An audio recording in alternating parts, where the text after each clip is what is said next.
Hi friends, आज की इस वीडियो में हम इंग्लिश वोकेबलरी जो रोज़मर्रा अल्फाज इस्तेमाल होते हैं उनकी प्रैक्टिस करेंगे।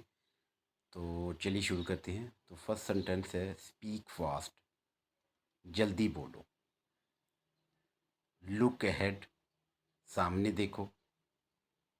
What am I suppose to do, मुझे क्या करना होगा। डोंट बी अफ्रेड या डू नॉट बी अफ्रेड, डर मत। लुक एट दिस वन, ये वाली देखो। लुक एट दैट वन, वो वाली देखो। डोंट माइंड या डू नॉट माइंड, बुरा मत मानना।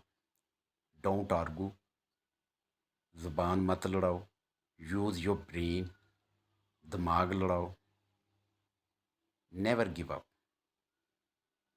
कभी हार मत मानना।